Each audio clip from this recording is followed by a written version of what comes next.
Hello and welcome to this week's episode of the Caged In podcast, a weekly podcast where me, your host, Petros Patsilivas, takes a journey through the career of Nicolas Cage with a chosen guest where we talk about their journey through Cage and their relationship to him through his filmography. And this week I'll be talking to Jonathan Foster, the host of the Pod Charles Cinecast, which is associated with the Prince Charles Cinema. We will get deep down into everything about the Prince Charles in this episode, and this episode is much more than just the Nicolas Cage appreciation podcast. This is very much an appreciation of cinema and the experience of cinema, and especially in these times that we're going through right now, something that is sorely missed throughout the film community. And very much in this conversation we talk about the joys in which cinema can bring us, and it brings us together. And I'll get into the episode because we really deep dive into all of that stuff and just what makes cinema great. But before we talk about the frozen ground and I get into this episode with the fantastic conversation with Jonathan, there's something that's been missing the last couple of weeks occasion, and that is a trip to my friend, the Anagram Hunter. As always, you can find the Anagram Hunter on Twitter at Thomas_W_Hunter. And the anagram he has this week is Fred Gonzo Hunter. So the frozen ground, Fred Gonzo Hunter. I can already tell you this has nothing to do with the frozen ground whatsoever. It doesn't reveal anything about who the killer actually is. We learn that within the first 5 minutes of the film. But this is also Thomas's paternal grandfather's actual name, which, I'm not going to lie, is a fantastic name. Fred Gonzo Hunter. Already, the words Gonzo and Hunter remind me of Hunter S. Thompson.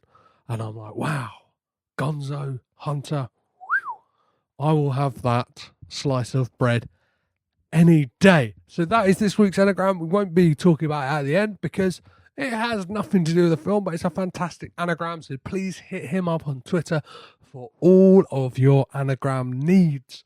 So yeah, let's get into this episode and enjoy the conversation I had with Jonathan Foster. And I'll chat to you at the end.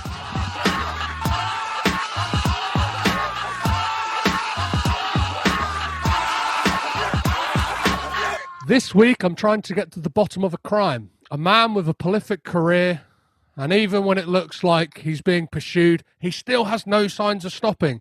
That very much could be the basis of this podcast, Nicolas Cage's career, but it is also the plot of this week's film. Nicolas Cage is on the good side of the law in pursuit of my old friend John Cusack in this true crime thriller, The Frozen Ground. Like all good detectives, I have a partner to solve this case. From the Pod Charles Cinecast, Jonathan Foster. How are you, Jonathan? Hey, how's it going, man? I'm not doing too bad. How are you? I'm good. I found this film a difficult one because I've kind of done some research into it and like kind of looked at the real life case that this is based on, and I feel like that is.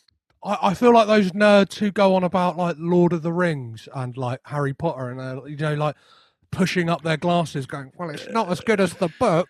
Yeah. Like, and I know that's a weird comparison to say like, oh, it's not as good as the real crimes. Like, I just no, you're pretty spot on with that. I think because like, I think like when you asked me if I wanted to come on and you were asking which films, and I'm just looking through and I'm like, debating on Mom and Dad and Frozen Ground. And I was just like, oh, I like a bit of true crime. Let's go for Frozen Grounds. And now I've kind of wish I'd gone Mom and Dad because, yeah, you're pretty spot on. Yeah. It's definitely not. I'm kind of, I admit to being a bit of a true crime nerd and, not obsessively, but, I like it. And I listen to podcasts and look into it and watch documentaries and stuff sometimes. And this is just, this ain't quite it. Well, true crime is very much like in in the kind of common parlance now, isn't it? It's Mm-hmm. kind of everybody's got their favorite Yeah, true crime podcast definitely. or and even watching this, even like TV, like we have like Mindhunter Mm-hmm. and stuff like that on Netflix. So people are kind of ingesting all of that, and then I couldn't help like with this movie to kind of think of is it Insomniac, the Christopher Oh Nolan yeah, yeah, film yeah. with Robin Williams, Mm-hmm. because it's that kind of set in like a snowbound like wilderness, and it is that thing of like killer and like cop, like battle of wits. But Yeah, I definitely. don't know if the but before we go too deep into talking about this film, I always ask my guests a few questions up front, just to kind of understand where they are in the kind of broad spectrum of Nicolas Cage. Mm-hmm. And first question is always, are you a Nicolas Cage fan? That's kind of a funny question, I guess. Yeah, somewhat. Like I'm the type of person who, if I see a Cage film's coming out, if I see the trailer and I like think it looks pretty wild, and you're gonna get like, I guess a bit of a Cage spectacular time, it's gonna be a fun time, and I'm like, yeah, I'm down for this. And then sometimes you'll see a trailer and just kind of like, yeah, it looks like a miss. So it's kind of funny, but I do like Nick Cage a lot. He's pretty funny, very entertaining actor. He's sort of like, in vein of like things like Keanu Reeves, people like that, like where you're probably gonna have a pretty good time watching his films. Not all of his films are great, but he's not always terrible in the films that are bad anyway. So yeah.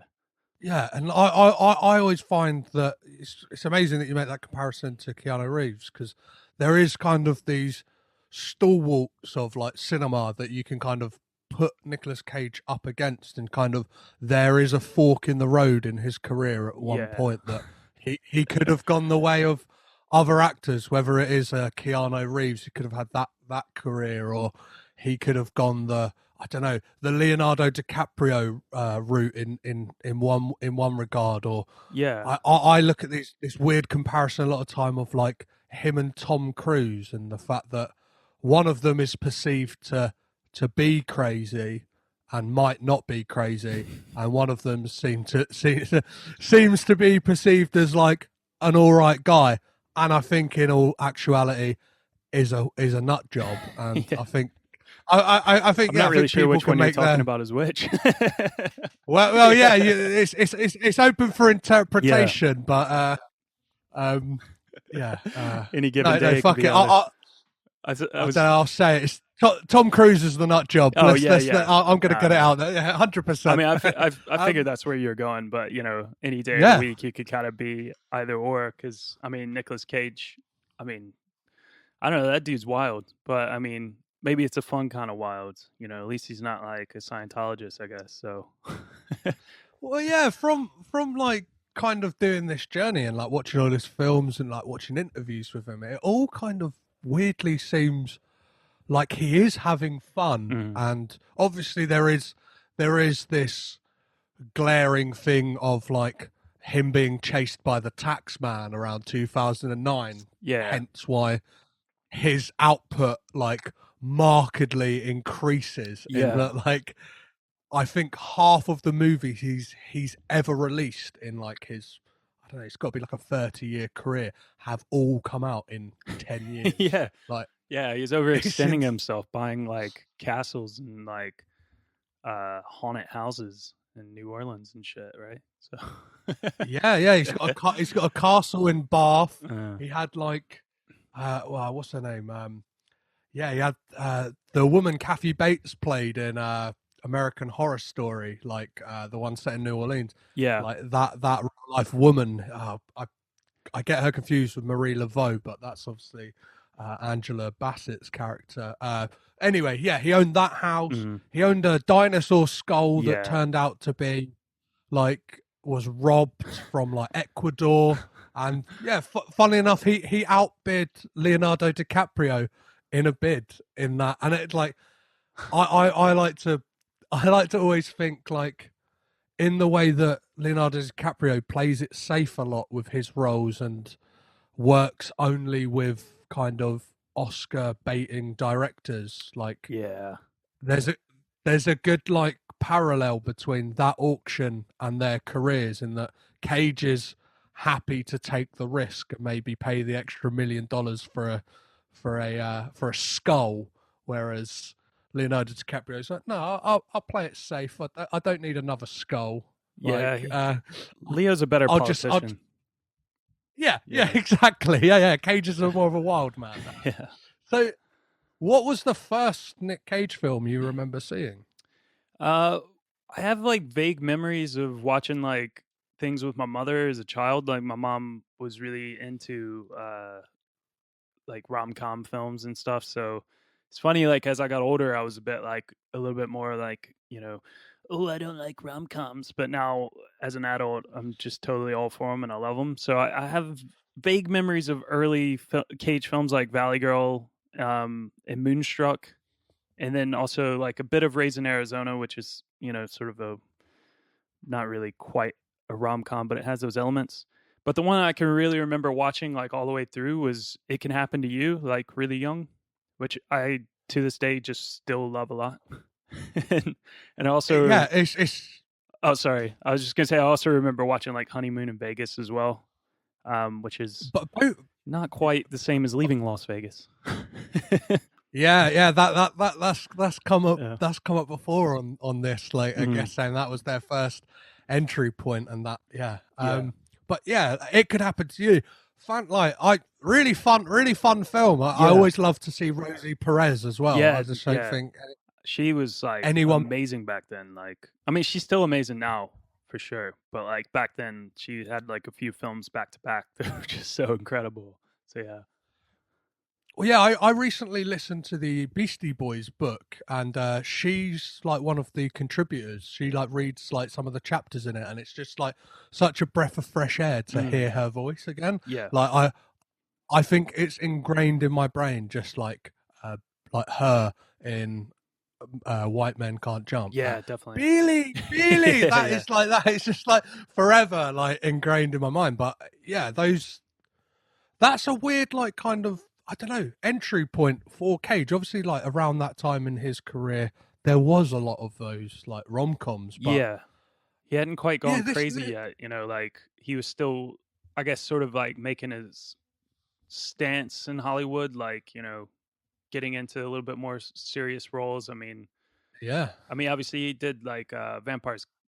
Did he do Vampire's Kiss back in the 80s as well, like 88 or something? Yeah, like that's that. like. So, well, I think it was like, that's a very, very tempestuous story with that. I think it was like filmed in 86, but didn't end up coming out till like 89 or something like that. But yeah, like that's cited as his favorite movie he's ever done. Yeah, I've seen that before. Yes. Yeah, which is cool. I know what you mean. Film. I know what you mean about that thing that he's like, around that time, he didn't really, I don't know. I do know. Yeah, of course.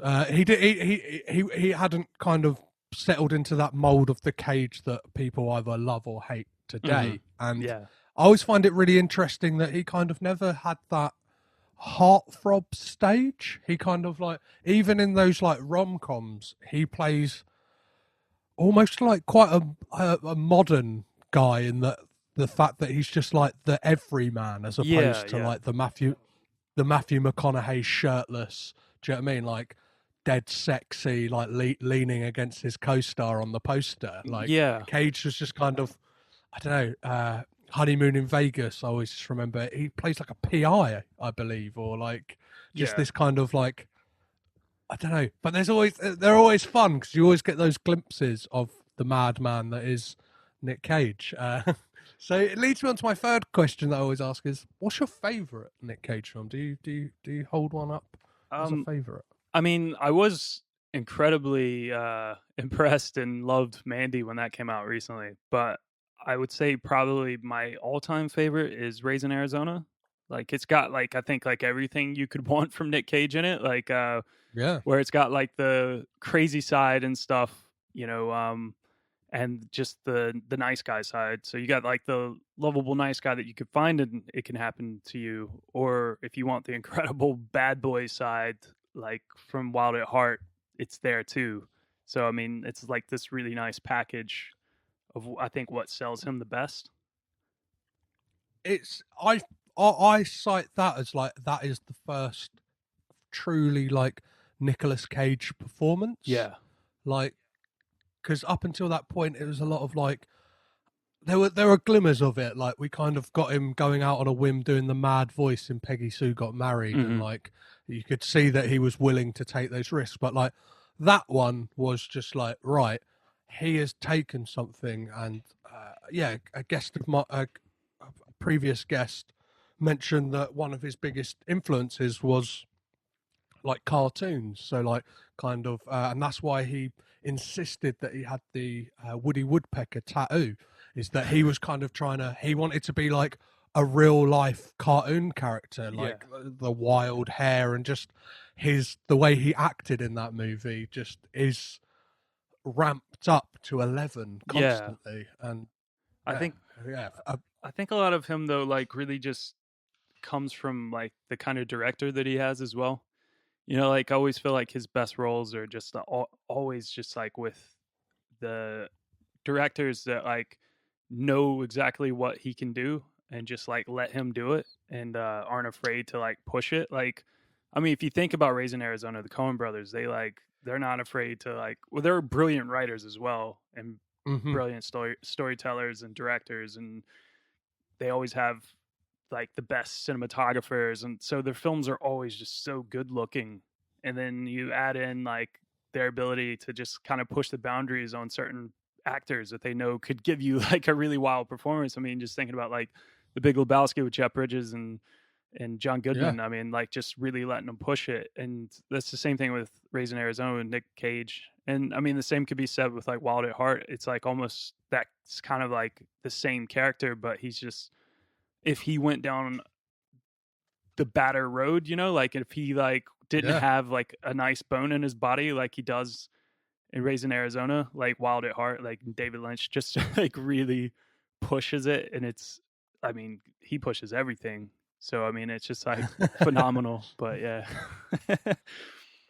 Yeah, well, that's really interesting that you're saying like him working with the right directors. I think that's what's really interesting about his career now. Is Mm-hmm. like you mentioned Mandy, Yeah. which I believe the PCC had like did a screening for the London Film Festival, right? For that, was that, Uh or I'm am I? trying to remember. Did I read that wrong? We might have. I'm trying to remember exactly what happened with that. Like we might have had a screening. I can't remember. I know we had it with Color Out of Space recently, Yeah, well, and that then that like launched off like a series of screenings. But Mandy was a funny one, but it could have been during LFF. But I remember, yeah, because that would put it out in October, which was roughly when it came out. But it was like this weird thing where like no cinemas wanted to touch it. Like I think they just thought, oh, we're not going to make any money off of this. This is like whatever, and it's going straight to home release and all that sort of stuff. So usually when that happens, cinemas don't want to touch it because they know it's coming out like in a week or something like that. And we were like, well, we'll play it, and it turned well, out to be like gangbusters for us. I mean, it was amazing how much people were like so into coming to see that at the Prince Charles, and then like no one was showing it anywhere else in town. And then finally, some cinemas started to like pop in and get a few screenings here and there. But like we were the only place in the West End that was showing it, and we so, reaped the rewards. yeah. So at the time of its release, I was living in Brighton, so like I had like there was luckily I think there was like one screening like they had which was like I think it was Picture House do like a kind of midnight madness they call it where they just Mm. kind of do like what they deem to be like I don't know like not extreme cinema but do you know what I mean something Yeah, of like a Mandy ilk that is yeah. like that. I mean, it's Yeah, a and midnight it was movie. just like yeah, Yeah. yeah. What like it is? It run. You cut that film's veins and it bleeds midnight movie. Yeah, Yeah. but you mentioning the the Prince Charles Cinema. So what is like? I've looked back at the kind of like roster of Nicolas Cage stuff you guys have like done over the last few years, Hmm. and like there's been some amazing stuff, and obviously like how would you describe like the PCC to people who don't know what it is really? All right. So the PCC is the Prince Charles Cinema. No relation to Prince Charles, I don't think. I don't know. We're trying to figure that out, why they called it that. But it used to be a theater. But yeah, I mean, like the Prince Charles Cinema, man, it's just like a weird place for it's in the middle of the West End, so you have all the big theaters and all the big cinemas. It's sort of it's like an independent place. It's sort of a place that you that shouldn't exist over there, but it does, and it is going to play all the stuff from your childhood, everything that you love, everything that you hold near and dear to your heart. But that sounds like pretty vague because it's like you as a person, you could be 20, you could be 30, you could be 40, you could be 50, and odds are we're going to be playing something that's going to be near and dear to your heart from your childhood. And that's the kind of program we have. It's all ranging from all eras of cinema. It's going to be cult hits, it's going to be classics, there's going to be sing-alongs. It's Yeah. basically show everything. We just really love movies, and we like to get films that don't get a chance to get a lot of shine, like a little bit more shine as well. So Well, yeah, I'm gonna talk from personal experience. Like one of my experiences from the Prince Charles Cinema. My first experience was watching 10 Things I Hate About You, but it yeah. was a quote along Yeah. screening. And like for me, like that movie, again, you mentioning stuff from your childhood, that was something like, yeah, I grew up with an older brother and sister, and especially my sister, like that film was on hard rotation, and whether I liked it or not became just like one that I looked on fondly from that time, and to like go to a screening like that was amazing. To kind of you kind of like let people relive like their childhood Yeah, definitely. in fun and like a joyous way. And yeah, with the Cage stuff, like just some of the screenings here, it's like I think it was September 2016. There was the Nick Cage exploitation all Yeah. nighter, which I don't it's remember obviously something. I don't remember the lineup for that, but I do remember doing that one because we were like laughing about the title, like calling it Cage Exploitation was just like the best title possible. I mean, I Yeah, think Vampire's Kiss, Con Air, The Rock, uh, Face Off, maybe Wild at Heart or something that's, like that was in it. So yeah, it was you, pretty. yeah, you've hit it on the money. Yeah, that is what I've got written here. Yeah, that's impressive. Yeah. And then last August, just a triple bill of The Rock, Con Air, and Face Off, which obviously a lot of people cite as kind of the Nicolas Cage triple bill, and like Yeah. amazing that those movies came out in like succession of each other as well, kind of solidifying him very much as like a household name. Yeah. It was like a 2-year period as well, which is wild. Like, Yeah, um, which is yeah, I was just gonna say uh, that's a pretty like popular triple feature at the cinema, so we try to do that a lot when we can. So that one's gonna be like our go-to. so obviously with everything like yeah, I imagine how is it for you guys at the moment? Like, obviously, cinema is like it's a great loss to everyone. I know, like myself, like I'm an avid cinema goer. Like, how is it for you guys at the moment over the Prince Charles? Well, I mean, it's pretty tough right now. I mean, we're just like we're kind of in the same boat, I guess, as everyone else. We don't really Hmm. know exactly like when we're going to be able to reopen just yet. We're trying to plan as much as we can ahead of time for how we reopen and how we're going to deal with social distancing and all that, and be as safe as possible. But at the same time, like we need some guidance from the government and stuff as well to like how businesses should be implementing that. And until that happens, I guess we're kind of like in a bit of a clueless state. But I mean, we are trying. Uh, we're looking into things as much as we can, like what the theater associations and all that sort of stuff are saying Yeah, around yeah. London. And I think we're gonna kind of be playing like watching see how like some of the bigger chains and stuff start to open and what kind of things they implement. We'll see what happens. I mean, it's kind of like day to day because things change every day and we don't really know what's going to Oh, happen. But it's scary though. I mean, like the thing is, I think people will be very much keen to come back to see us. I think some people who work for us might be afraid that like, oh well, because like younger generations, they're starting to like move past cinema anyway, and like yeah, I yeah. I don't necessarily 100% believe me saying that, like, because I think young people are still like keen to go see cinema, but like they obviously don't have as much money, and being able to watch things at home and all that sort of stuff really like just the internet's wild, so they can stream things and they can see things, and now film companies are just putting stuff out straight to on demand services and all that sort of stuff. So I mean, people are going to watch things that way, but we fear that like hey, they might not come back. But I don't think that's necessarily true. I think people are very keen to come back, but it's like, can you survive if you can only let a certain amount of people in?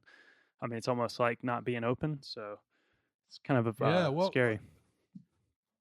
well, especially like for you guys, like it is that thing that you have kind of made a name and carved out the niche that you like your programming is a lot of stuff that people can just watch at home anyway. Do you know what I mean? Like I could easily like curate a night where I watch The Rock, Con Air, and Face Off, but it's that kind of sense of community and just like that feeling of like-mindedness that Mm-hmm. that you get with like an amazing like establishment like the Prince Charles, which like I've I've always like every time I've come it's always been a joy, and just any time I'm in the West End and like I walk past like and see the marquee, which obviously is something that you guys are famous for, right? Yeah, Like the kind of always putting up. stuff that's written out on the front that Yeah. kind of is always eye grabbing and uh,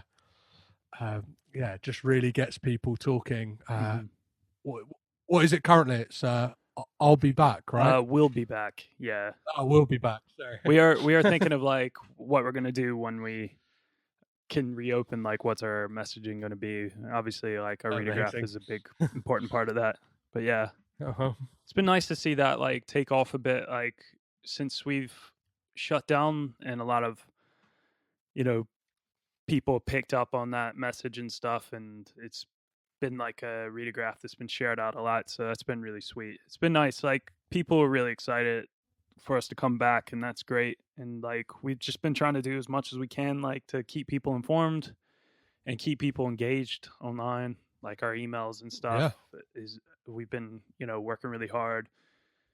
Just come up with games and fun things to keep people invested in us, and trying to get people to support us via our memberships and stuff, because that's the only way we can really like stay afloat right now.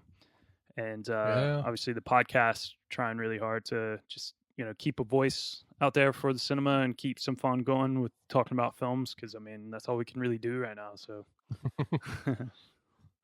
Well, I know very much when your doors open that I don't know, the like-minded people who probably listen to this as well. Like I know a good few people who very much miss the Prince Charles Cinema, and yeah, I'm very much one of them. And I'm kind of saddened to read last night when I was looking at kind of the programming you've done, and it looks like it's unlikely to happen. But for the 21st of June, you had a National Treasure double bill yeah. planned, which all is like really hits me in a sweet spot. Mm. That those two films, they always manage to kind of bring me joy like no other Nicolas Cage films. I don't know if it's the kind of trifecta of Nicolas Cage, campy action adventure fun, and kind of like the the unknown mysteries and stuff like that, like Yeah.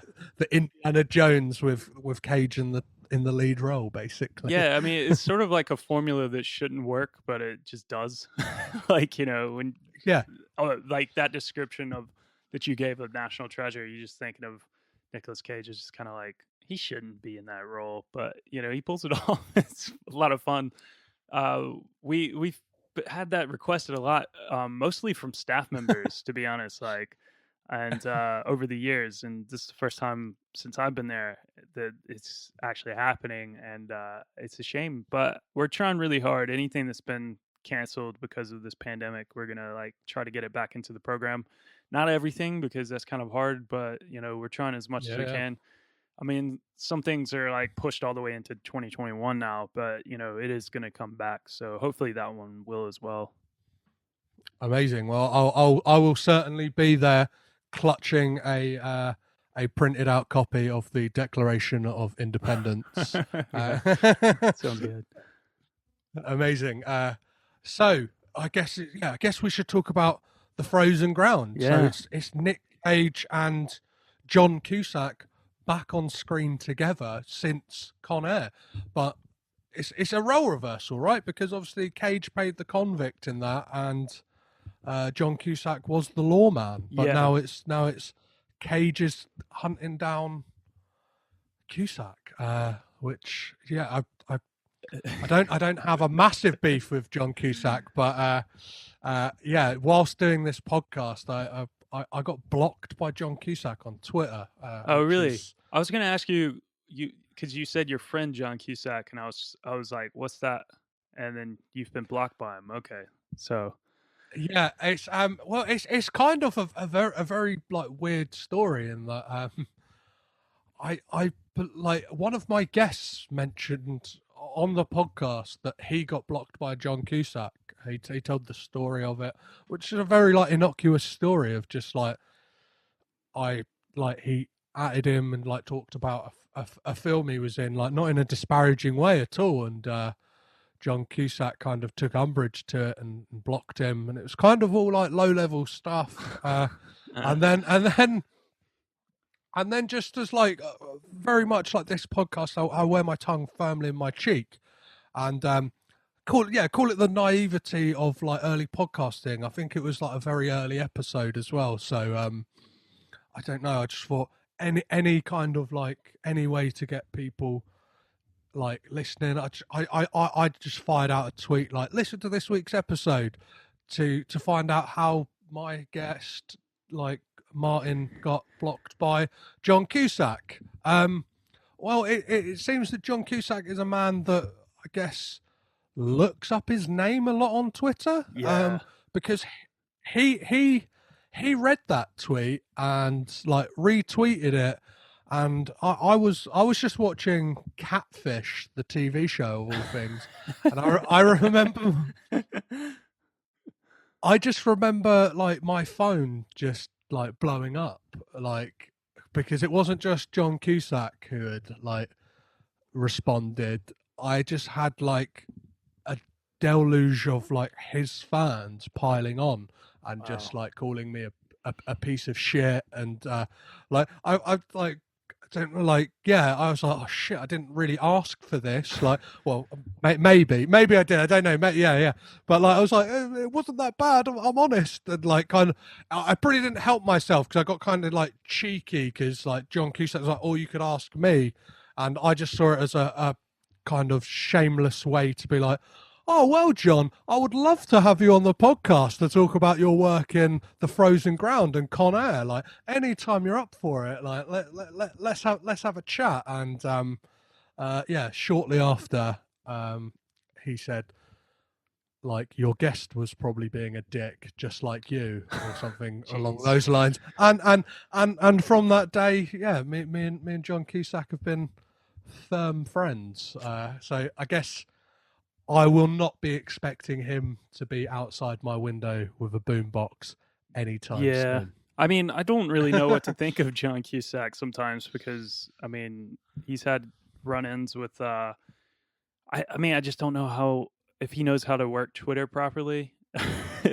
He still uses Twitter. The last time I checked his page, like you used to use Twitter back in the day. It's really weird, like the weird retweet, like writing the RT and stuff. It's really strange, but and he also got into a weird thing of like, I don't know, just tweeting some things that were slightly anti-Semitic as well, which was kind of weird. Oh boy! So I mean, I don't know, he's a weird dude. But I did see that he posted something from getting hit with a baton last night in LA Oh, damn. during some of these riots. So I don't know, maybe karma. I don't know, but I've been blocked via the podcast as well. So I'm early days as well. We got blocked by Bull, who is a prolific bad video game director, and Uh, yeah.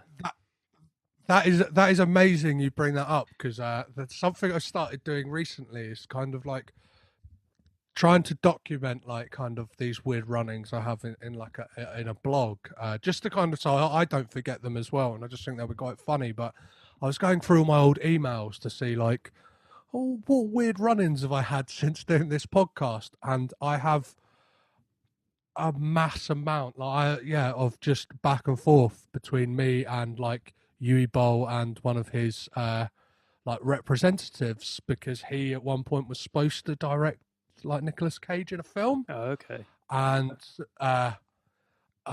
very quickly I was like, I don't want to do this interview. Like I will happily say it.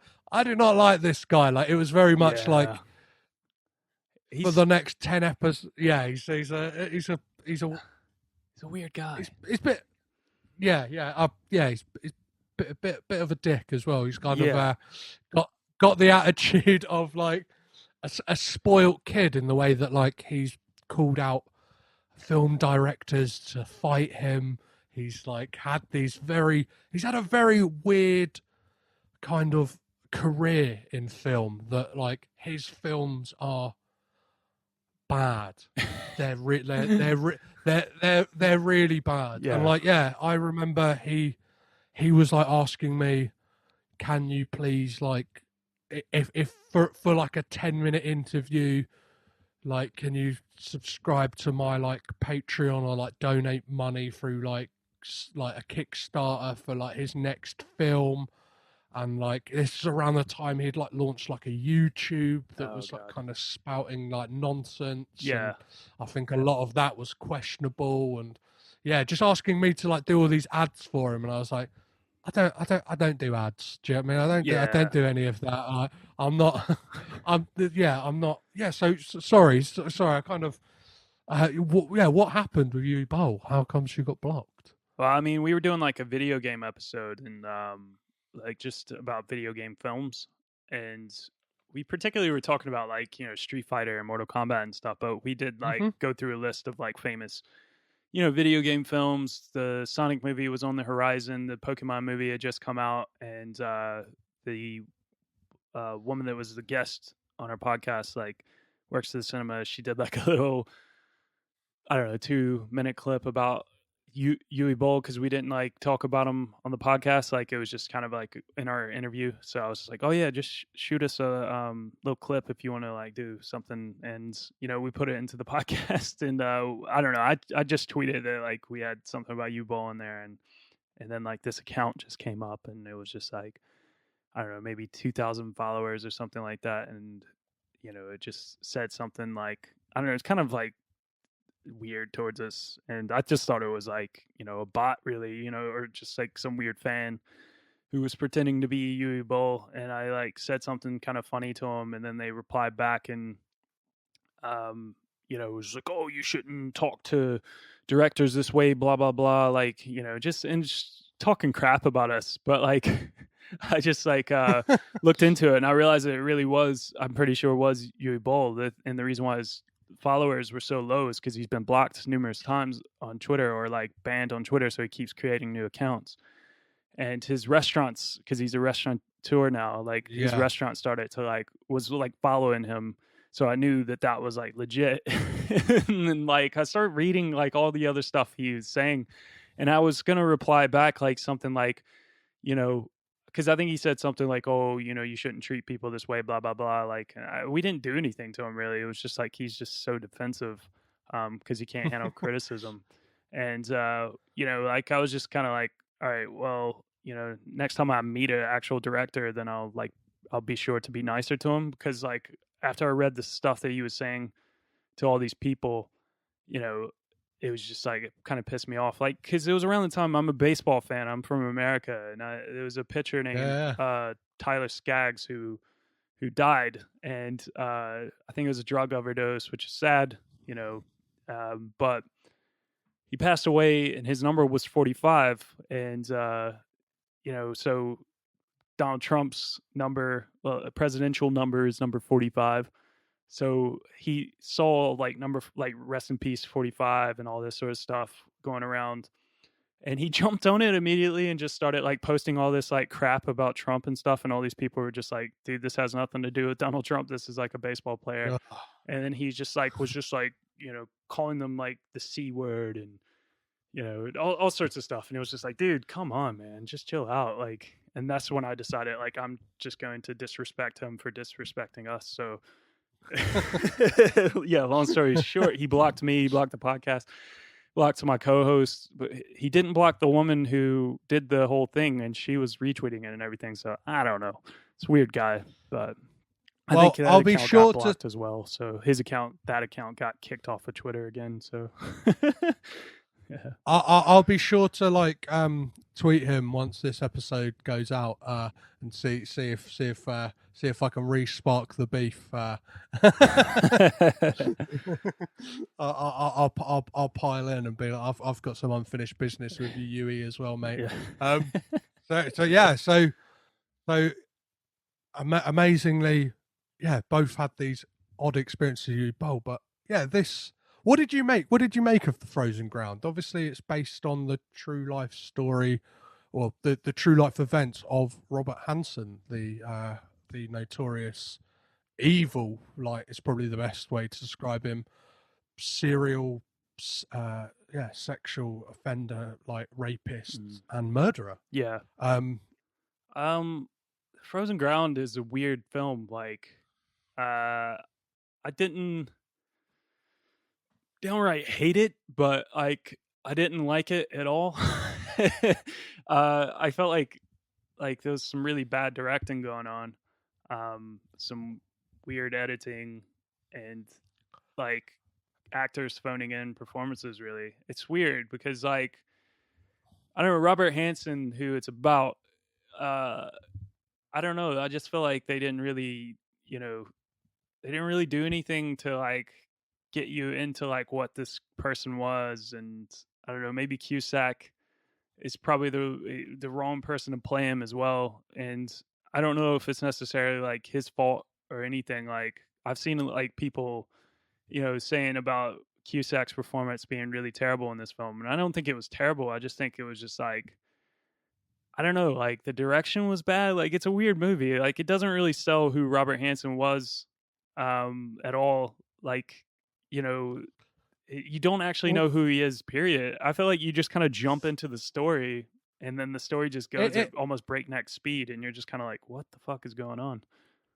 Well, for me, it felt like an episode of like Criminal Minds. Yeah, definitely. Or like it had that element, and it felt confused whose movie it was. Yeah, like it's because it's very much like the poster for it missells it completely. Like, and it kind of said something to the kind of I don't know, the patriarchy in the film industry anyway. Because like we get Cage and Cusack on the poster, but it's like Vanessa Hudgens like gets like it's her story, right? It's her character's story. It's Cindy's story, but even with that, it's very confused as to like. It would make sense if it was a movie about this kind of like this survive, like, do you know what I mean? The one that got away from this monster, but then it kind of muddies it with this story of like, yeah, this composite character this kind of based on real life character that Cage plays in Jack Holcomb, and like, yeah, like. It doesn't do enough, as you said, to like give us the background on like Robert Hansen. So like like it's like with the Cage stuff, it's like that cop like, oh, I'm trying to get out like of the. Do you know what I mean? Like I'm trying to get out of being a cop, but like there's this case that's really like pulling me back, and it's stuff that works well in other movies. Yeah, but like. I felt like they had so much weight of like the the real life events that I don't know that they did. They didn't really do it. It's weird to say they didn't do it justice, and obviously, like that's a weird thing to say. Not that it's not that I wanted to see like a play by play of the all of the murders that Hansen did, but I Yeah. just feel like maybe with like a lesser known actor, or like if they kind of had settled on who this is about. Do you know what I mean? Because Yeah, definitely.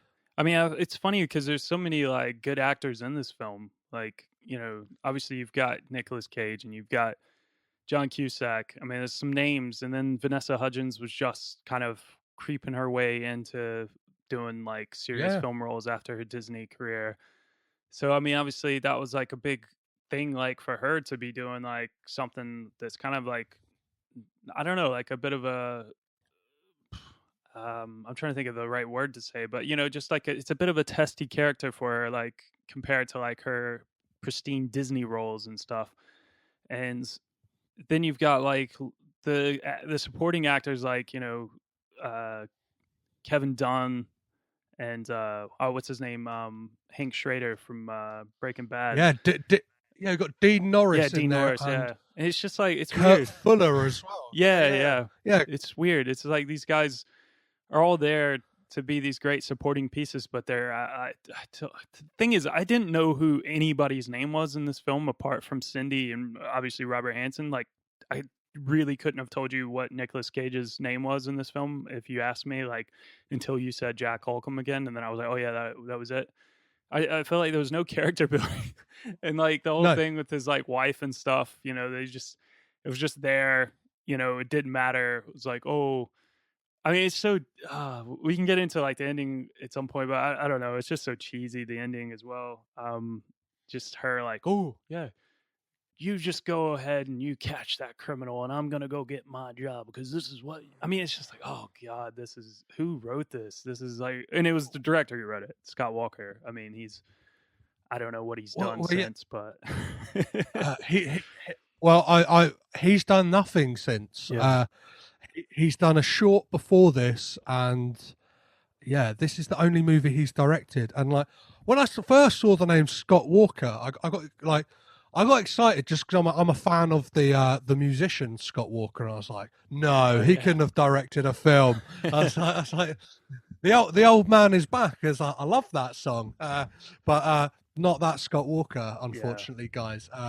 The the the directing in this, like the camera work, especially, it's bad, isn't it? Yeah, There's it's some bad. so jarring. It's like, I don't know, like if you have problems with like motion sickness and stuff from watching films that the camera shakes a lot, like this is probably not going to be for you.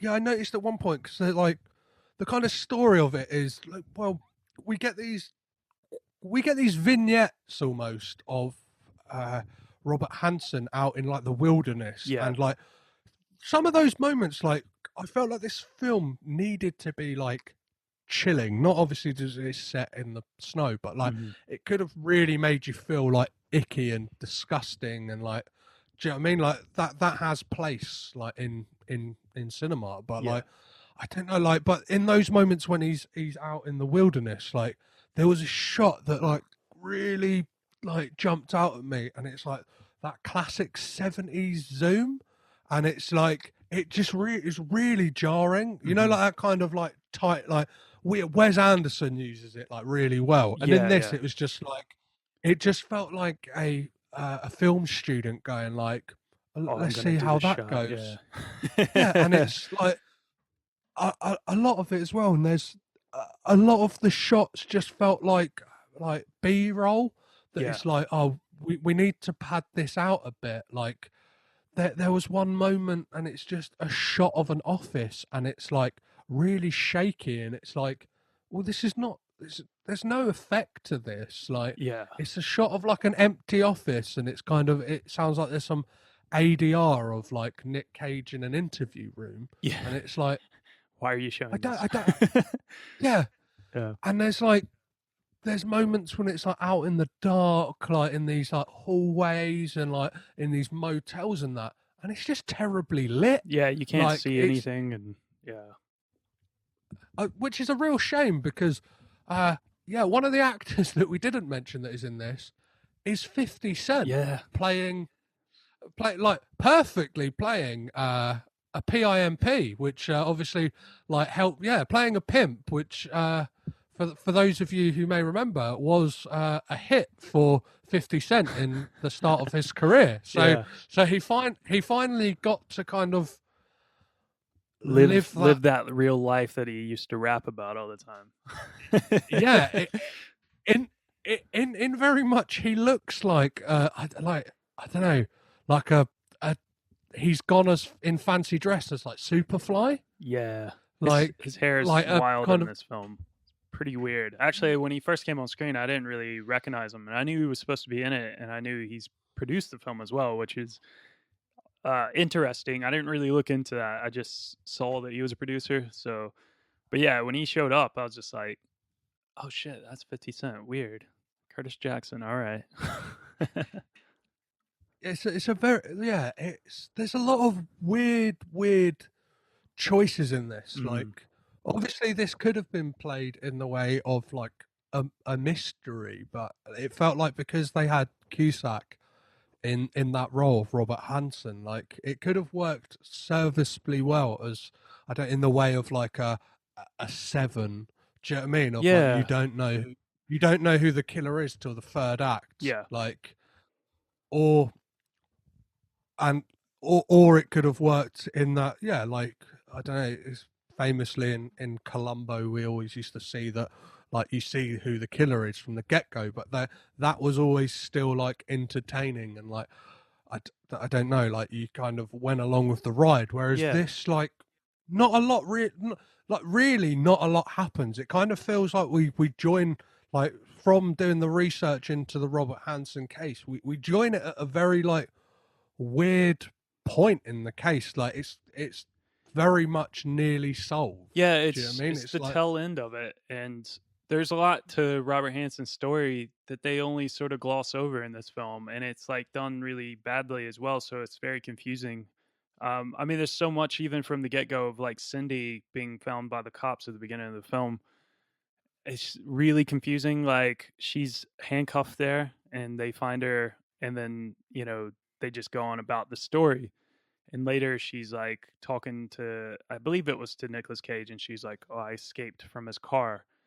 And I was like, "But they found you in the hotel. What are you talking about? You escaped from his car?" And then I looked it up, and in real life what actually happened was that she was in his car and he was setting up the plane, like she says in the film, and she escaped. But she got picked up by a trucker. He took her to a hotel, yes, and then the hotel clerk called a cab for her, and she got like a ride over to the hotel where 50 Cent's character had been staying, her pimp. And the truck driver went to work, but he called the police, and the police showed up to that hotel that he dropped her off at, and they were like, "Oh, well, she's gone to this other hotel." And then that's where the police go to that hotel, and they find her still in handcuffs inside of this room. But like they didn't explain that at all, and it's so confusing. Like there's so many instances of that happening in this film where it's just like, what's going on? And I found it well really. there's Oh, sorry. Go ahead. well, yeah, there's that, and it's when she's telling like Nicolas Cage the story of like her capture, and it's set against this scene of Robert Hansen's like latest victim, Yeah. and like that's really confusing as well because like the actress they've got, I guess they're probably trying to make a statement that like Robert Hansen had a type Yeah. Yeah. of like woman of woman that he killed, but it's just She looks exactly it, like Vanessa Hudgens. yeah, It's it weird. was, yeah. It's like they've got the girl who was like working as like her stand-in and gone Yeah. like, perfect. You're like you are great for lighting. You'll be Yeah. great for this scene that is like in any other movie would have just been a flashback. Do you know what I mean? Obviously, Yeah. like, but obviously, you can. That's the thing. You can see what they're trying to do, but it's like it just felt like with the John Cusack thing, like he's obviously like shit. We've got a name. We've got to give him like as much screen time. Do you know what I mean? Like we've set up this thread that he's picked up this new girl, and that obviously Cindy, the way the real life went, that like, do you know what I mean? He did carry on afterwards, Mm-hmm. but I don't know. I just feel like it's very much not made under committee in the way that like there's a lot of like fingers in the pot, or like a lot of too many cooks in the kitchen. It's more like it's very muddled, and like they're trying to stay true to the real events, but even that, I feel like there's an element in it that like we're we're introduced to a character of like an accomplice that Robert Hansen had, and Yeah. from all of the research I did, there's no reference of Yeah, this there's kind none. of this kind this Yeah. kind of bounty hunter that he like employs to capture her, and it's just like, right, so you're taking creative license on something like that, like, which is a big, which is a like, do you know what I mean? Like, which if anything, like, if people were to get offended by anything who were like affected by this, or like, do you know what I mean, were the people involved in the real life incidents, Yeah. surely that is something they have more right to be. Do you know what I mean? Because it's quite Yeah, damning definitely. to be like, to imply that there was an accomplice in some way that is total bullshit. Yeah, it it I don't know. It's weird because like the thing about Robert Hansen is that like in real life he was actually more of a nerd, and he was like Yes. he had really bad acne, a really bad speech impediment, and they just didn't really sell that at all in this film. And like you were saying earlier, like you don't want, I don't know, it's not like you want to be glorifying this guy and what he's done and stuff, but I mean, I just feel like this film didn't know what it wanted it to be. If it was like, oh, we're going to be a procedural, police drama, and then like 2 minutes later, it's like we're trying to be a thriller, and that's like adding in this whole thing with this like this extra guy, and it makes more sense if you had Robert Hansen actually being like a small little nerd guy that he might have like an accomplice. But I mean, when you're shown it's John Cusack, who's pretty a normal looking guy who looks pretty capable in this film as well. I mean, it just doesn't work.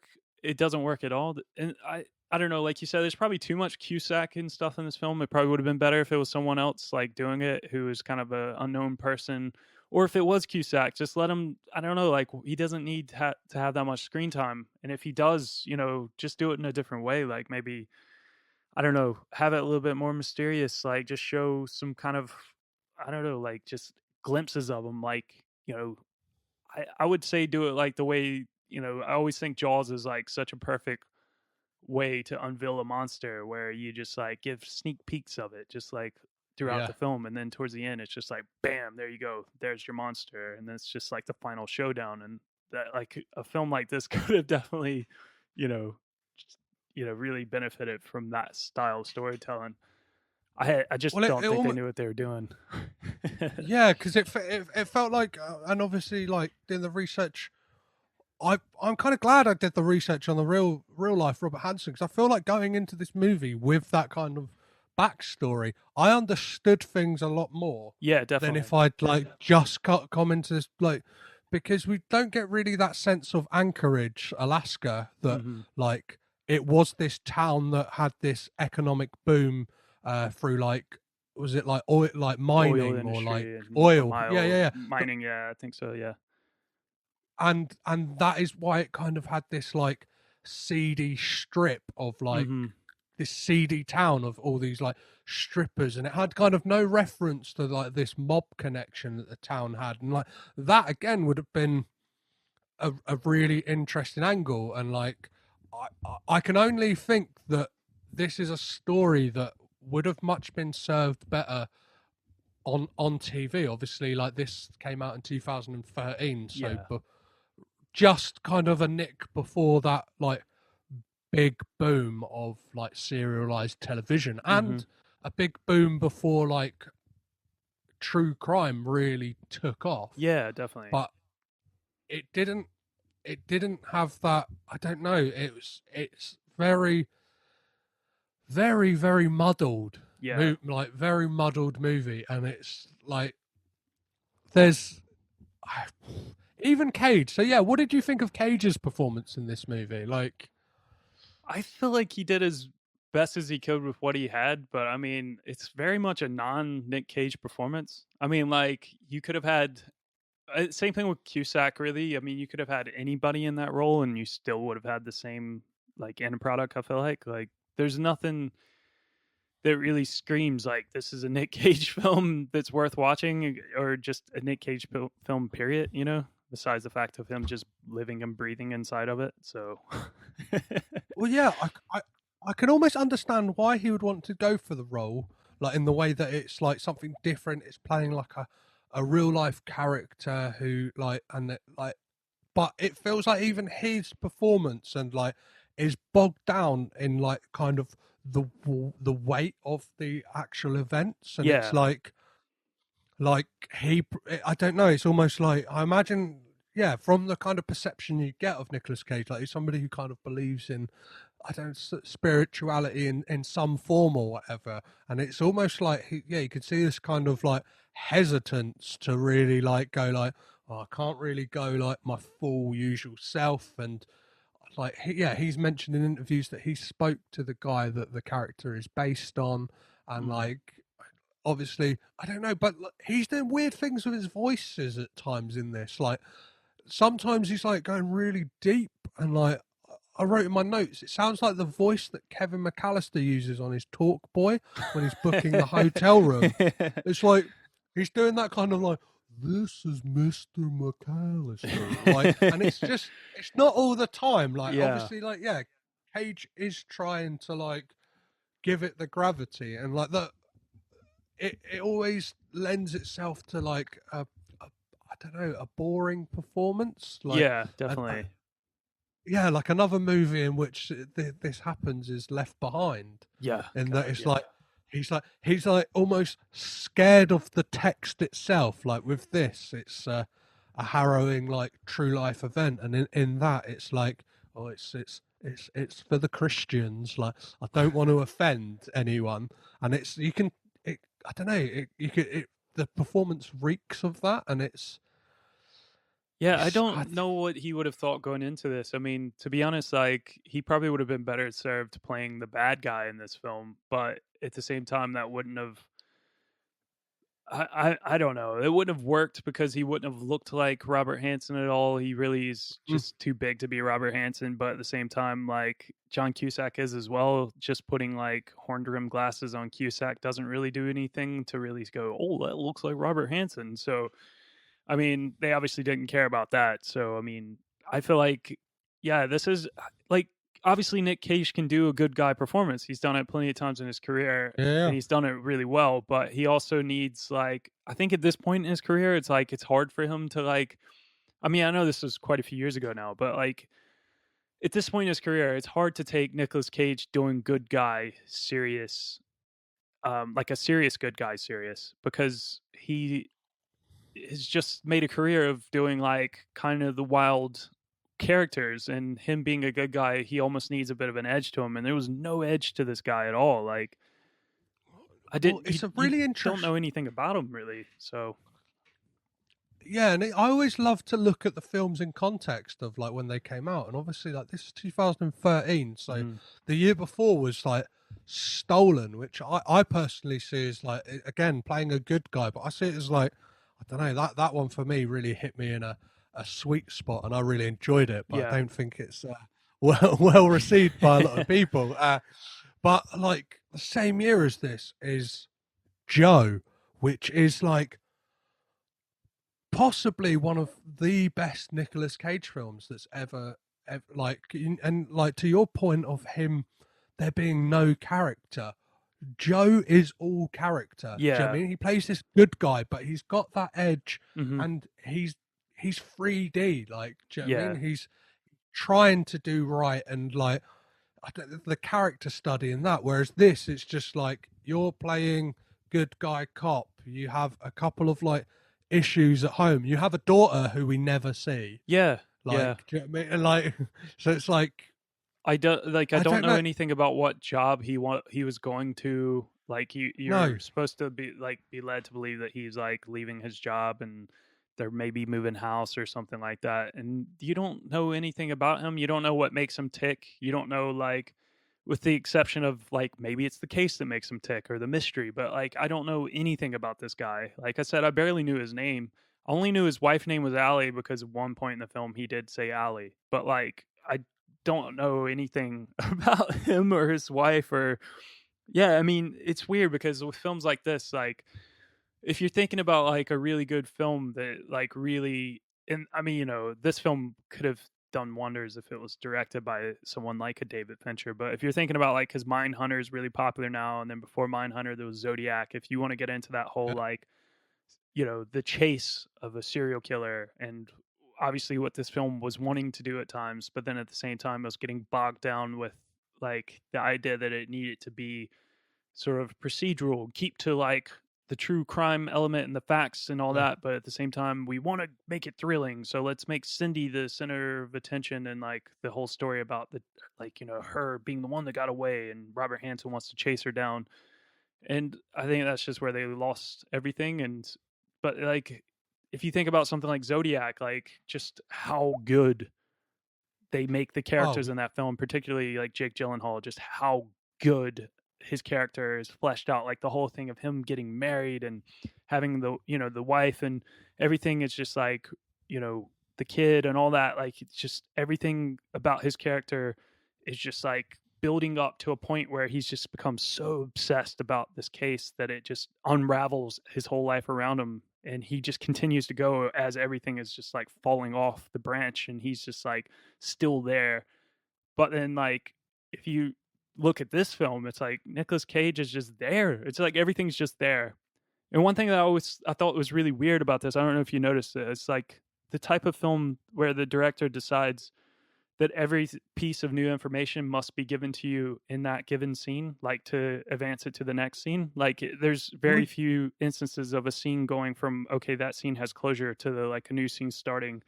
And then it just feels so jarring because you'd be in, like, they'd be talking to, Robert Hansen or something like that inside the conference room, or they'd be talking to Cindy or something, and then someone just walks in with a note, or someone says, "Oh, there's a call for you." It's just, like, Yeah. Well, constantly, like, it's like, oh my god, this is so annoying. well, it's all tell.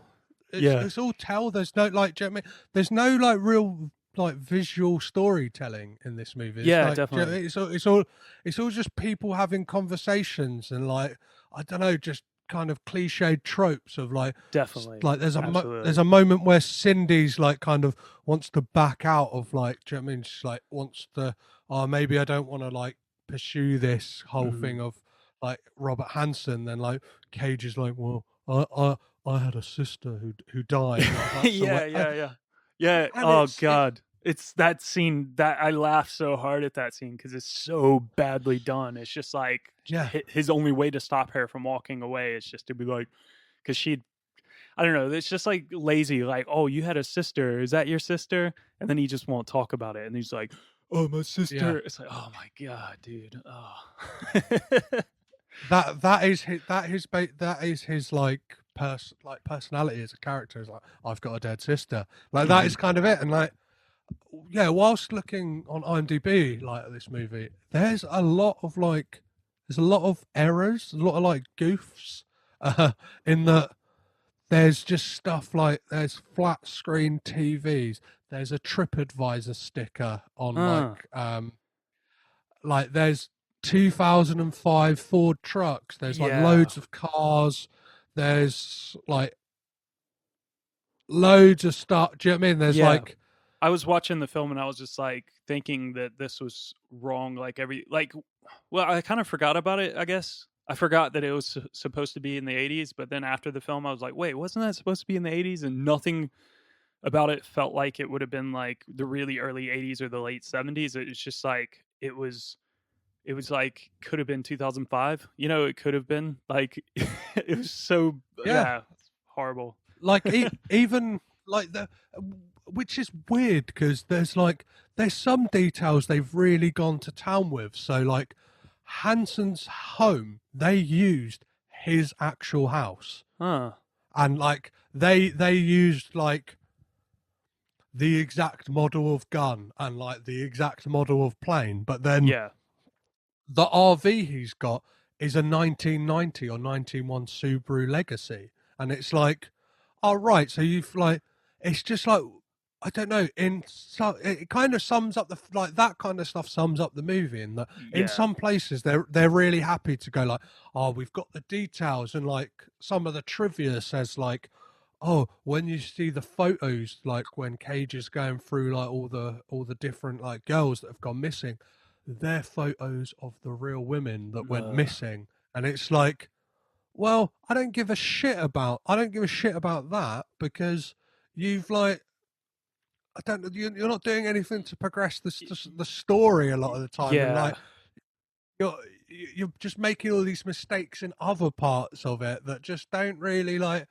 It's not as satisfying. And yeah, you saying about Zodiac and just kind of, this is a missed opportunity, which like brings me to, well, perfectly, an IMDb review of this just called "Wasted Opportunity," and I really like the kind of moxie on this guy. His name's Mike ID has been taken.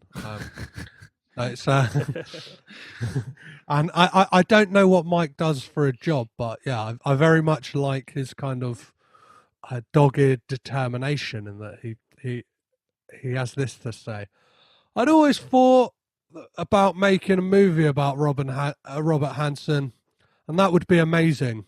I thought if I ever somehow became a filmmaker with a few dozen million in the bank, I'd make it myself. So when I heard it was coming out, I was first disappointed that someone else had beat me to it, but second, excited to what should be a great film.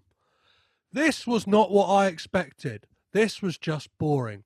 So boring, I stopped watching after half an hour, but returned to finish it, hoping it would come to life towards the end. It didn't.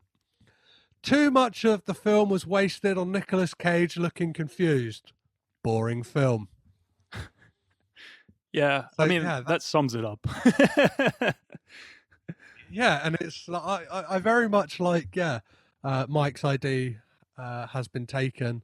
That he kind of felt like, oh, maybe one day I'd fall into Yeah. becoming a filmmaker with a few $1 million in the bank to make this, but I mean, kind of that's nailed it. yeah. I mean, that's exactly what it seems like someone like Scott Walker did.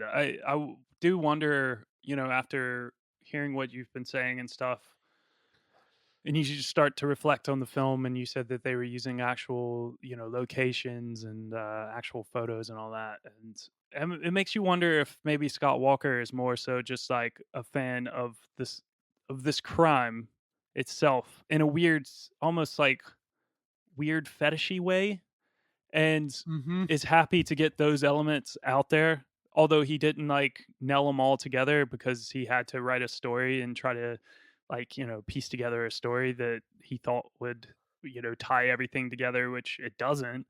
But whatever, like, we can move past that. He's not a talented writer or director, but if you think about like just the elements of all, like the whole true crime element of it and everything about it, and then just what he did at the end of the film where he had all the photos, like, so when the credits hit, it's like all the photos of the victims and stuff, and it didn't come off in, for me at least, it didn't come off in this sort of like, I don't know, respectful way. It kind of came off a bit gross and a bit like, I don't know, I just didn't feel like there was any respect there for those victims at all. It just kind of felt very exploitative. So I don't know. Well, I think one of the biggest like disrespects was the use of the song's called "Memory Finds You" by Nathan Picard and the Vacancy, Mm. and it's a god awful song, and like it's like it's, oh, I fucking hated it, and I was just like for these for the real victims' memories to have your pictures like, do you know what I mean, like scrolling across with Yeah. this song playing underneath is a massive disservice. I think the only Yeah. way I can kind of describe the song is that of like you would imagine on like a Windows Movie Maker like slideshow kind of done Yeah. to commemorate like the end of school. Yeah, Do you know what I mean? Like definitely. It definitely had the that like, choice. oh, I'm just using stock effects in Yes. iMovie or something. Yeah, and it's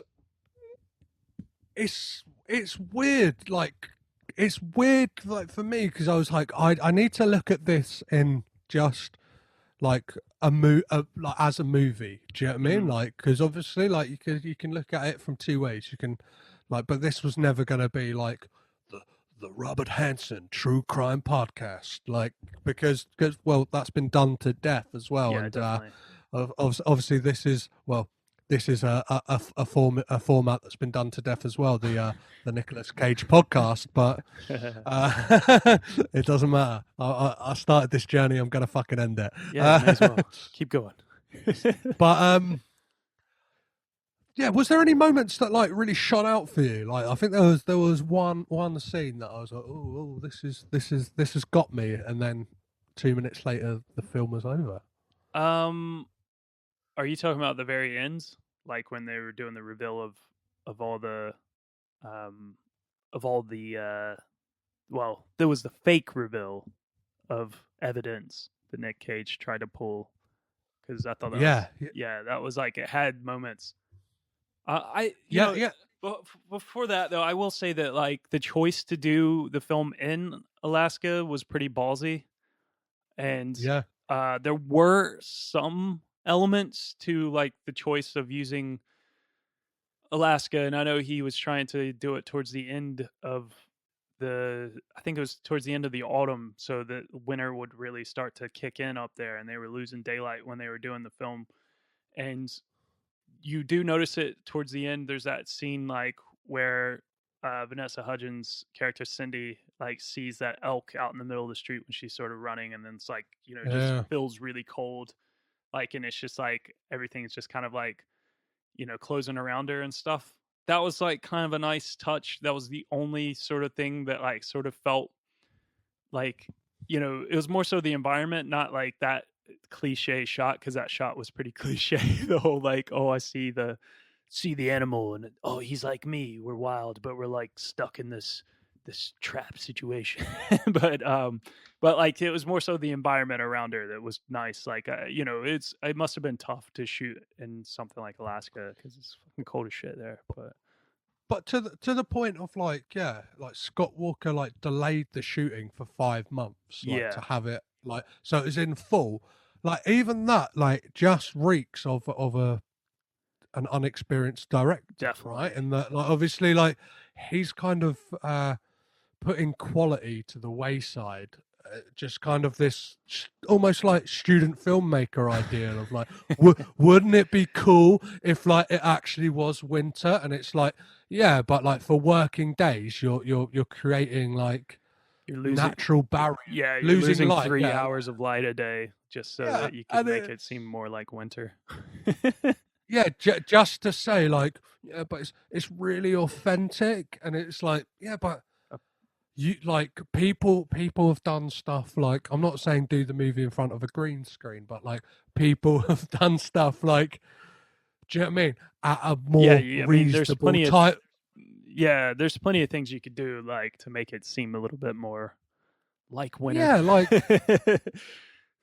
I'm I sure mean, like yeah, I like guess he was can like it trying can to it do that passage of time thing with the story as well, but I mean, it's just like mm-hmm. kind of silly. But Well, yeah, I didn't really. You don't really get a sense of the passage of time in this. yeah, Do you know what I mean? Like, it could be. I wasn't sure whether it was like over a month or like it just felt like it was literally like a week. yeah, Like definitely. it like at one moment I think I like looked away for like a minute or something, or and I was just like when is this? Like I think it was like just in the opening moments, like you were saying like way back about the kind of yeah reveal of Cindy like getting away and stuff like that, and I was like, has there been a jump in time here? Like it's just like, and it's Yeah, like that's within the so first, so confusing. and it's I don't know. Well, yeah, this feels like I don't know what else really. Yeah, but probably to speak about that like that confession scene, it like has Mhm. got them tense moments and like it kind of, we get that burst of like acting from Cusack when like Yeah. I don't know he gets to deliver like his kind of like when he's seen for the kind of monster that he is, but it's like I don't know. I think that would have again like back to the point of if this film was kind of more of like a puzzle box of a movie and kind of like presented itself in a different way, but like from pretty much the opening scene we know that he's the bad guy, so like that doesn't have the punch and the impact that it could have had if like do you know what I mean, like if they had lent it and to me it felt like the kind of the scene in Dexter with John Lithgow when he's at like the dinner table. Like Oh yeah. maybe it's just the use of the C word, but like that kind of like, and I guess like similar characters as well. And like I don't think they kind of pushed enough in this at how much Robert Hansen like a was like more weedy, but like the fact that he was like a pillar of the community. They kind of do Mm, it like one shot of it of like him kind of like walking down the street, maybe like saying hello to a few people and like going to his yeah. bakery. But the rest of it, we just see him like either looking really shady in his cabin or like in a strip club. Like, do you know what I mean? Like looking Yeah. Yeah. I mean, like, I feel like they just glossed over everything. Like they, it was like obvious that this guy like Scott Walker like did enough homework to know like the pieces of this story, and he just kind of like put them there and just like lazily like weaved his way through it, because it's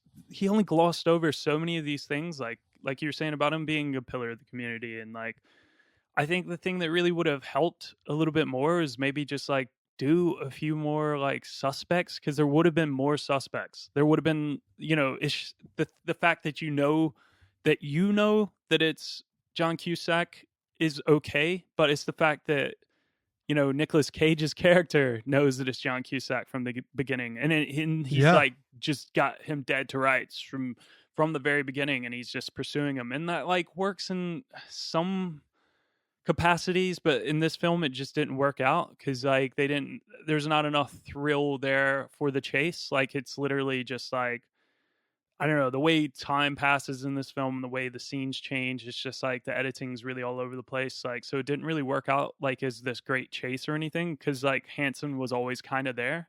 And then yeah, that speed, like well sorry, the roadblock that was always in Nicolas Cage's way was the fact that the people didn't necessarily, his superiors didn't believe him, and they're like, "Oh, well, we can't go after this guy. He's a pillar of the community." Robert Hansen, if you don't have it, then he walks. If you don't have the evidence, then he walks. I can't just give you like a warrant right now. Like I need evidence, and that's just like I feel like he's just literally just been watching way too much like CSI or Law and Order or something like that. yeah, Just like just oh, I've got to like write this in because that's what they would say. But I mean, there would be numerous suspects, and the whole thing with they sort of glazed over, and I will give them a slight bit of respect for of how they sort of answered it. Was there was a moment where he talks about talking to like the behavioral science guy in FBI and how they made the profile for Robert Hansen, and he basically verbatim of what this person gave him in real life. This person being John Douglas, who wrote the whole Mindhunter book, which that yes, series is based on. The John Douglas guy gave the real life character, the real life state trooper in Alaska, the actual thing that Nicolas Cage read out, like basically, that he would have a speech impediment and all that sort of stuff, and his wife may not know, blah blah blah.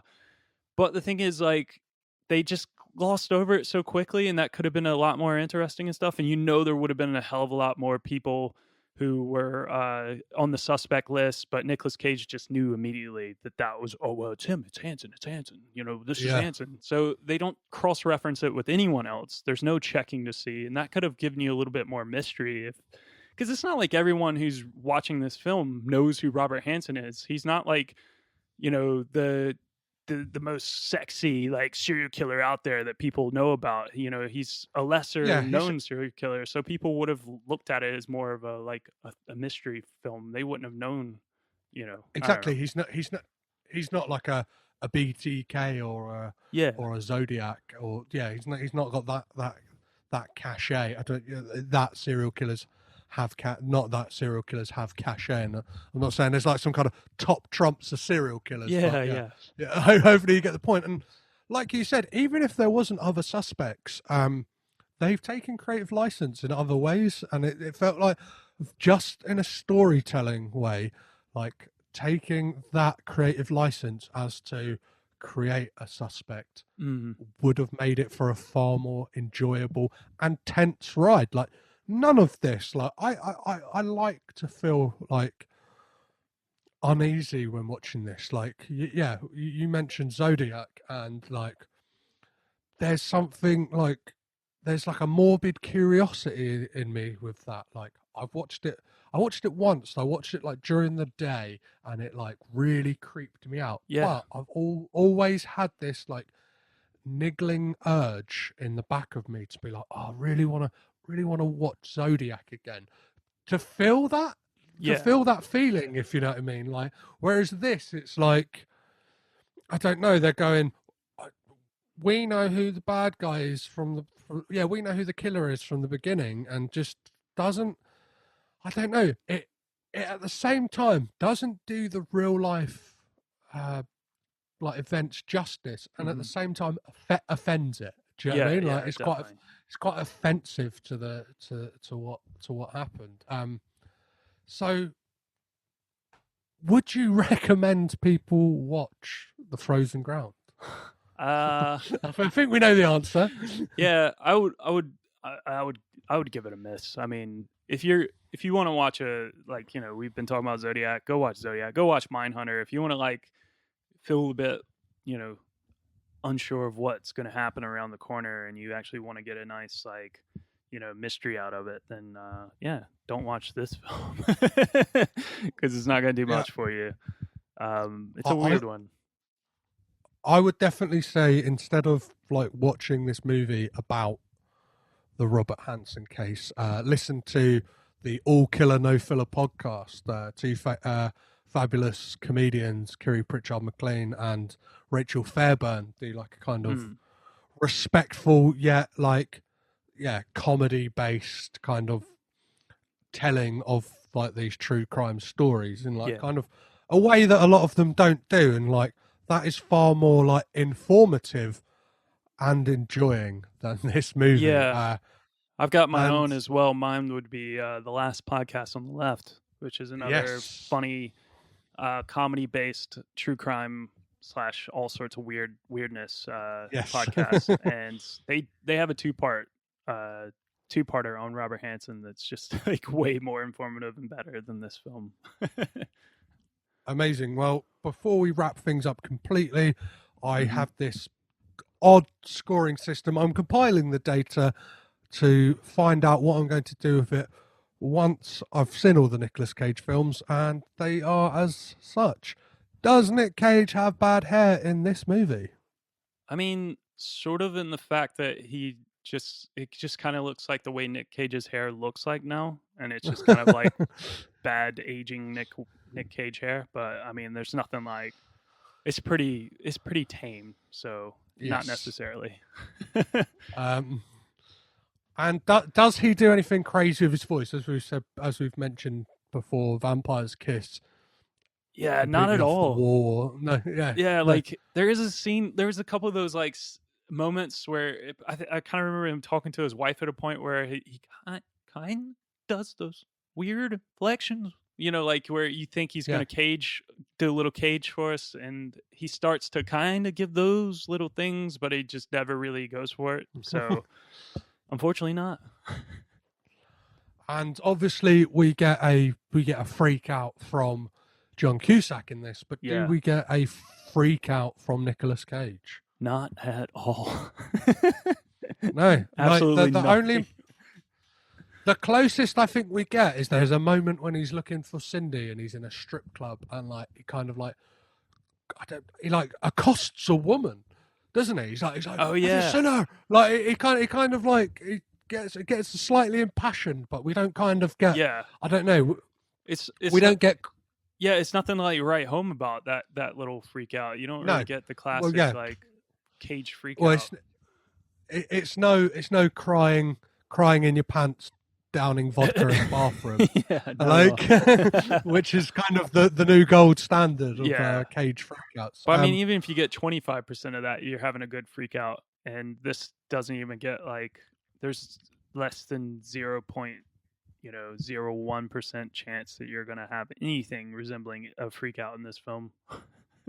100%. Well, this feels like a perfect place to leave it. But before you go, Jonathan, where can people like keep up to date with everything that's happening with the Prince Charles Cinema, and more importantly, what's happening with the podcast? Obviously, the Pod Charles Cinecast. I forgot. The Pod Charles Cinecast. Yeah. Very confusing name. Yeah, for the Prince Charles Cinema, obviously, just go to the PCC London on Twitter, or Prince Charles Cinema on Instagram and Facebook. And if you want to get on our email list, you just go to princecharlescinema.com. That's where all of our films are going to be on sale. I mean, obviously, right now we're trying to do as much as we can to keep what's remaining of our program for the rest of the year like intact, and we're trying to keep people updated there. But you can see there's a mailing list icon on the top of the page, pretty much, like you'll see it, and you can join our mailing list and you can keep up to date with what's going on, and hopefully when we'll open we'll have some news. But for the podcast itself, I mean, we're a weekly podcast for the cinema since the lockdown started. We've just kind of been keeping that going as well. We're at the PCC podcast on Twitter and Instagram. We're available everywhere you get your podcast, so you can find us there. And if you want to support the podcast, we do have a Patreon, patreon.com/the PCC podcast, where we're giving like bonus episodes every month. And I think going forward, we're going to try to do 2 a month. So it's, good stuff. Amazing. Well, yeah, I would implore anyone to either like get a membership now, like definitely. What is it? It's £10 for the year or £60 for a whole lifetime, and it's like, especially if you live in or around London, like it's I'll say this obviously without it sounding like a salesman pitch, like, 'cause obviously I don't work there, but it's very much you'll get an experience, like the cinema experience is like amazing anyway, and I feel like cinema is something we shouldn't lose, that kind of communal experience. But the Prince Charles Cinema gives you something extra and more, in the fact that if you've got this niche kind of interest in film, whether it is a Nicolas Cage all-nighter or it's going to see The Room, like, which obviously like you're going to be in and amongst like-minded people, and like I think that is what cinema is about. And I very much like love the Prince Charles Cinema for that. And which is important for me, especially in this time, to speak to yourself, because it's like cinema is something I'm passionate about, and especially the Prince Charles. Cheers, Jonathan, it's been an absolute pleasure having you on the podcast. Yeah, thanks a lot, man. Thanks for having me on. Maybe you can come pay us a visit someday. I'm sure you don't want to talk about Nick Cage anymore, but maybe something else. Amazing. That would be an absolute pleasure. And again, when the cinemas are back open, guys, make your way down to Prince Charles Cinema. Yeah, you said it best, man. Like, just it's an experience, place to be.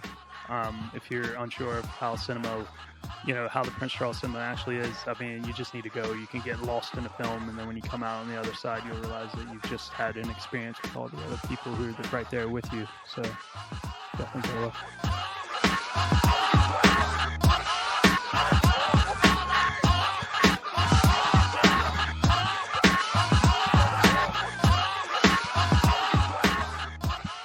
There you go, guys. There was my conversation with Jonathan from the fantastic Pod Charles Cinecast. I would recommend wholeheartedly to check out those guys.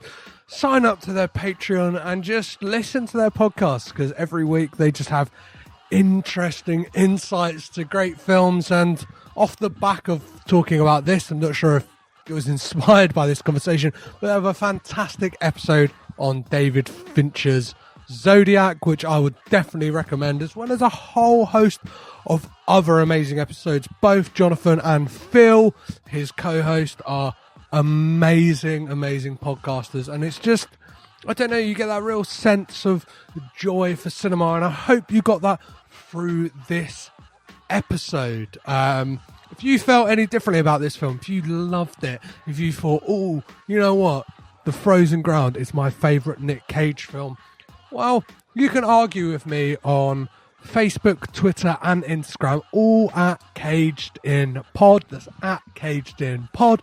Or you can send me an email. You can get a bit more personal, get a bit more deep. You can not have that character restriction, or just, I don't know, you don't have that public platform. You can DM me on all of those as well. I will respond. But you can email, which is cagedinpod@gmail.com. As I've been saying for the last few weeks, and as I'll say for forever, you can subscribe to the Patreon, but I don't want that. I want you please to donate your money to charity. I want you to donate your money to Black Lives Matter charity, because more than ever, this fight isn't just a week, it isn't just a black square, it is ongoing. All you people out there, all lives matter. If you're listening to this and think all lives matter, remember, all lives can't matter until Black Lives Matter, okay? So let's just do what we can. Let's just spread the word. Let's just donate money. Let's just spread the cause, and let's just make things equal for everyone. It shouldn't be that hard. It should be simple. So as always, I've been Petrus Patsilus. I have been Caged In. You have been amazing, and I will talk to you next week, when I will be looking at, oh, it's a good one. It's Joe, 2014's Joe, and I will be joined by none other than Joe Merle of Those Movie Guys podcast, who are at the moment drawing down to the end of their tenure. A very sad day for podcast fans like myself. But let's see him out and listen to next week's episode and give him all the love that he deserves. So as always, you've been amazing. Love you. Bye.